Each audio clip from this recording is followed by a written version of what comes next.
YouTube channel called Keep It Gorgeous. And Will is really excited that Wonder Woman is hosting his panel today. Are you guys really excited for him? Let's cheer really loud for Will. Everybody give him a big round of applause.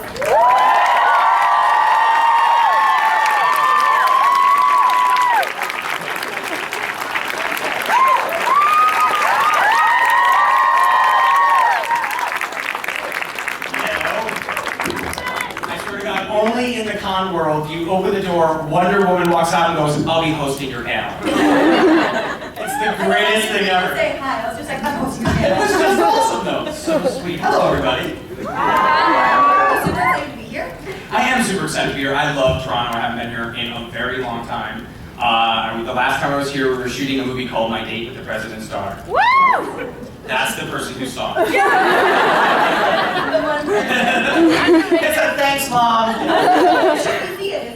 It is. It's a great, wonderful world of Disney movie from the 90s. So that should pretty much tell you what My Date with the President's Daughter is. Perfect. That kind of thing. We will check it out. You should. So is there anything you want to quickly chat about before we go into questions? Anything super exciting in your life?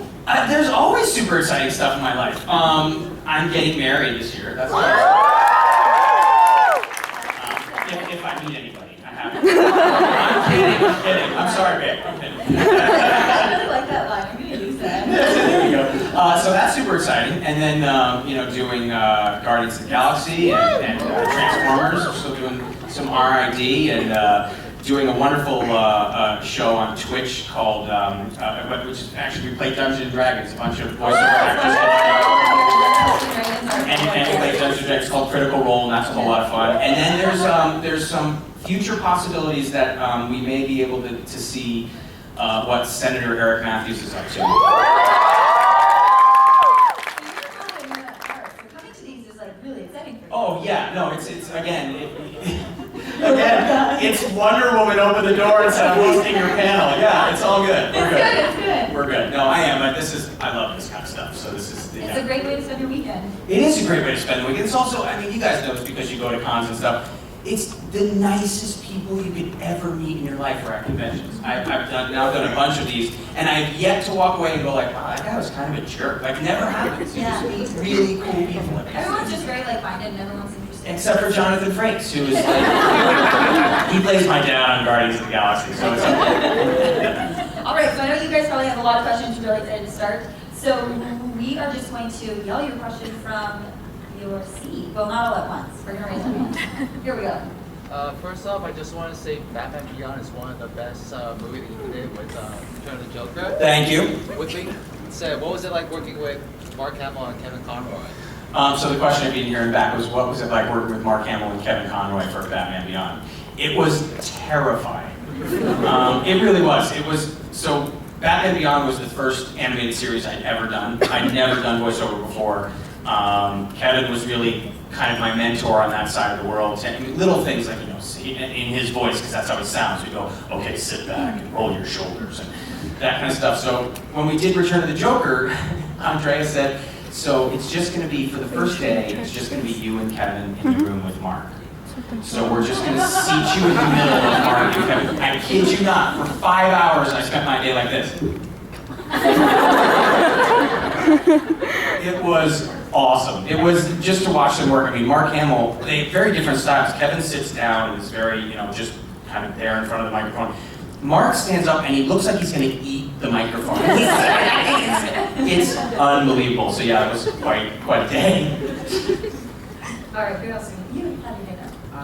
Working in such franchises like Transformers, Boy Meets World, Girl Meets World, and like Kim Possible, what's it like knowing that you're such an influence on the younger generation?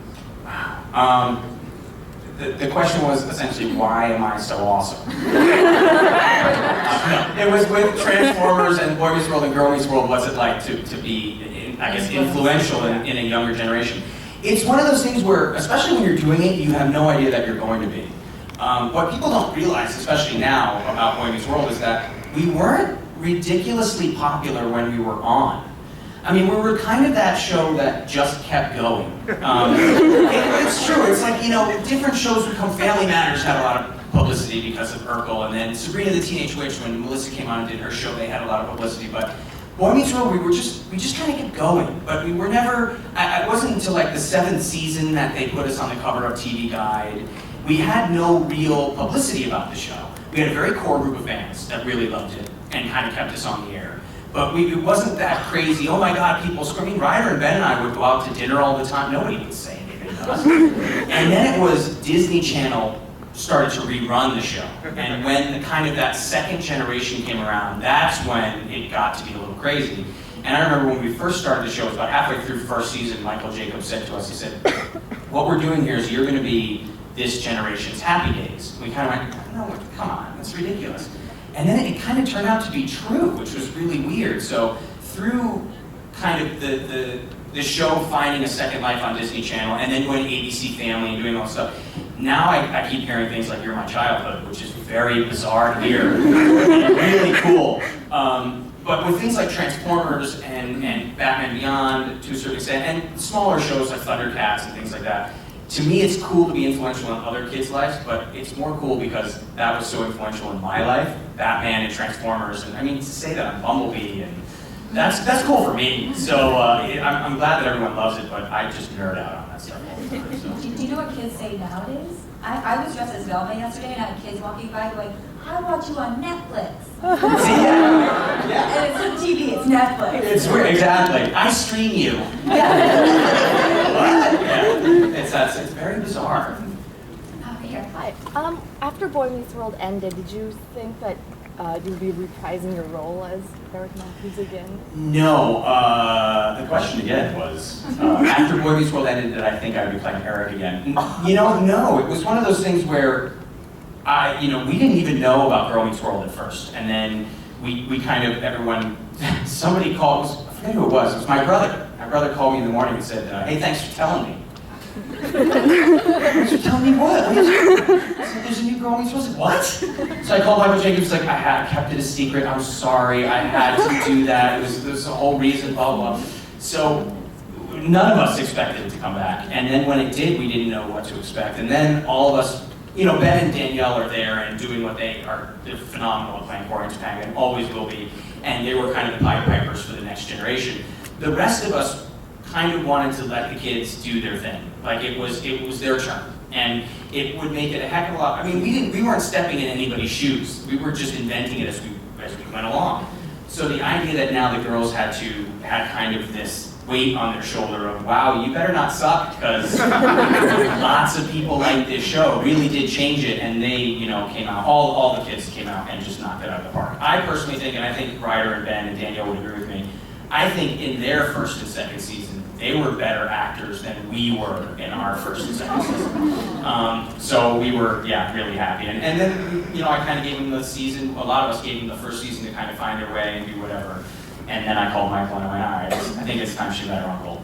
That was a heck of a lot of fun to come back. But to answer your question, no, we didn't expect that. And then didn't expect to make him a senator. Then, of course, when you watch the elections in America nowadays, you go, of course Eric could be a senator. Why wouldn't he be? And now there's a good chance we're actually going to be seeing what it's like to have Eric help to run the world. How about, let's go in the back. Yeah. Let me pick one. How about way back? There we go. How about back there? You looking behind you. Yeah, there you go. We met before, remember? Okay, so the character of Eric, he had this progression in the show from the cool older brother to a lunatic genius. How much you had to do with that, or was he just meant to be that crazy? Okay, well, I can answer that easily by saying the only time I'm ever cool is when I'm pretending to be a superhero. So I'm far more lunatic, not genius, just lunatic. I always tell people that the best writers, especially for sitcom, I mean, sitcom is it kind of gets thrown off as, oh, they're doing a sitcom. Good sitcom is a play every week, and it's very, very difficult to do. That's why when you kind of look at some of the shows that are on nowadays, I feel like people are getting gypped. Whereas, that's why I love Girl Meets World. It's like an old school kind of family sitcom. Go back and watch MASH, Cheers, All in the Family, Taxi, these kind of shows. These were plays every week. So great writers the writing staff will first write a character, and then they cast an actor, and you come in. And then they start to get to know you, and then they start to write for you. So I would love to say that they went, hey, we're going to make your character wacky and stupid, but it's not what happened. They went, oh, he's wacky and stupid. Let's put that in. And that's kind of what happened. So it was, they really did start to write kind of for us. I mean, Ryder to this day says, we never knew what you were going to do.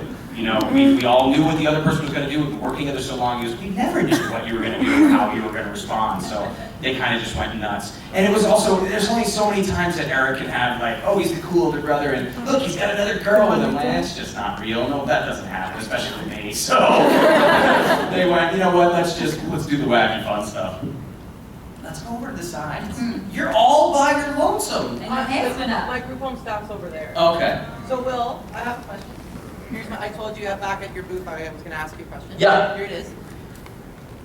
In terms of animation, because like you said, you've done a lot of voice acting for like Disney and Warner Brothers and stuff. With like, you know, Batman Beyond being an example. Who is the best, or who is your favorite voice actor that you've ever worked with in terms of animation? Oh wow, that's a tough question. Who's my favorite voice actor that I've ever worked with? Or the best. Or the best. But see, it's so difficult to say because there's so many. I mean, it depends on. There's so many different categories. It's a bizarre way to say it, and I'm not trying to be political because pure acting standpoint. I mean, Kevin Conroy, who played Batman for so many years, is like a classically trained Shakespearean actor.